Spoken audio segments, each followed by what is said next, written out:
Bonjour. Je sais que tu sais, et tu sais que je sais. Et j'ai décidé de ne pas fermer les yeux, ni de me boucher les oreilles. Aujourd'hui, c'est très important pour moi, et pour vous aussi.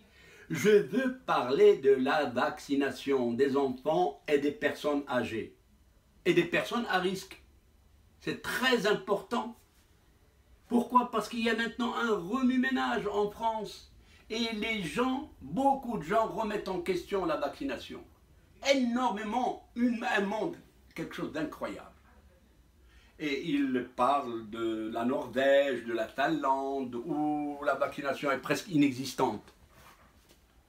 Mais personnellement, je vais profiter de mon expérience et de l'expérience de personnes qui connaissent parfaitement le dossier. Et mon expérience personnelle, elle remonte aux années 67, en service de pédiatrie à Vicenne, pédiatrie infantile.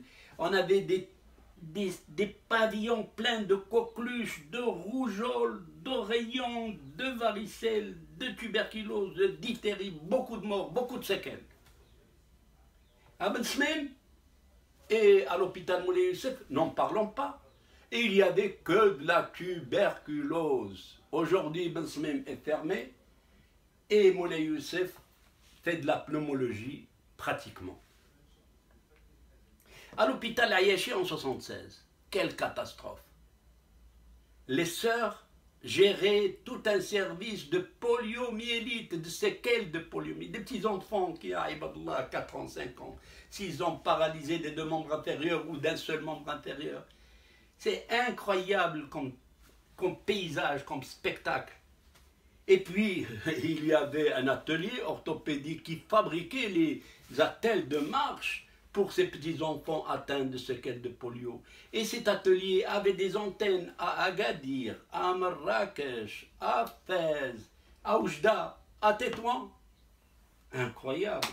Et je remercie par la même occasion Drey, qui était le chef de l'atelier et qui a fait un effort colossal pour répondre à cette demande.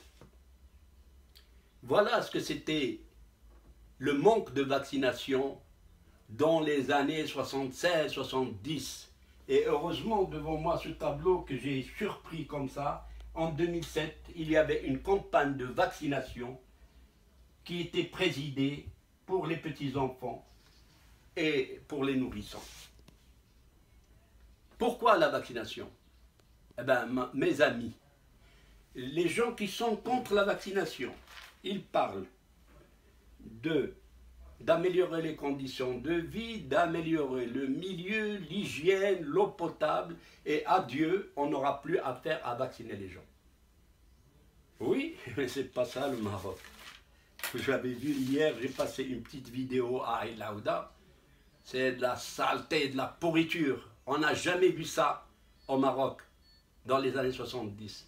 Et alors, si vous arrêtez la vaccination, vous allez trouver en face de vous une épidémie de toutes les maladies. Il ne faut pas jouer à la roulette russe. Je vous garantis que c'est très dangereux. Et même l'OMS, elle a mis au point quelques éléments en faveur de la vaccination. Mieux que ça, l'Allemagne, qui n'a pas vacciné ses enfants contre la rougeole, ainsi que la Belgique, s'est fait investir par une épidémie de rougeole. Alors, qu'est-ce qu'on reproche à la vaccination? C'est quoi la vaccination? C'est quoi?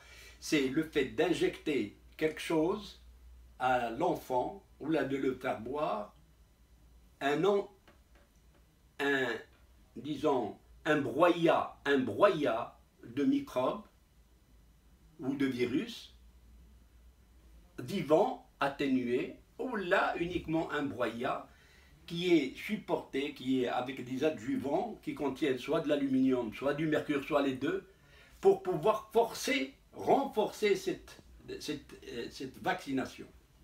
Et alors là, on reproche à ces produits, l'aluminium et le mercure, de provoquer des maladies, des morts subites, des fascites, des myalgies, de provoquer peut-être des décès ou là, de l'Alzheimer à long terme. Et là, au nom de la liberté de son corps, actuellement en France, il y a un grand débat. Je ne veux pas me faire vacciner, ça me regarde. En fait, c'est à discuter. Mais je peux vous donner encore quelque chose en faveur de la vaccination. C'est le domaine vétérinaire, dont je connais quelque chose, je me suis documenté. Si dans un élevage de poules pondeuses, ou là de poulets de chair, vous ne vaccinez pas, vous êtes sûr et certain d'avoir une catastrophe. Vous allez perdre tout votre cheptel, la peste, la bronchite, les autres maladies, je ne vais pas les citer. Et là, ce qu'on m'a appris au milieu vétérinaire, dans des régions à risque, on doit vacciner, on doit mettre le paquet. Et dans des régions très éloignées où il n'y a pas beaucoup de contact avec les êtres humains, avec les autres élevages, eh ben on se limite à 2 ou 3 vaccins. Donc, si ce n'est que ça, c'est une preuve en faveur de la nécessité de vacciner au Maroc. N'oubliez pas de vacciner vos enfants. N'oubliez pas de faire un vaccin pour les personnes âgées au-delà de 60 ans, le vaccin contre la grippe. Parce qu'une grippe, elle peut emporter ce petit vieux qui est faible. Vaccinez-le, s'il vous plaît. L'OMS a rapporté des chiffres de 300 000 à 500 000 morts par an dus à la grippe. N'attendez pas, vaccinez-vous. Je viens de le faire ce matin. Et comme je vous aime, j'ai apporté même l'échantillon. Je viens de le faire ce matin. Faites-le. Et comme ça, tout le monde sera content, tout le monde sera heureux. Et comme j'aime les Marocains, je vous conseille de l'hygiène, de boire de l'eau potable, de vous laver les mains, mais quand même de vacciner vos enfants. On ne sait jamais. Alors, vive les Marocains et vive le Maroc!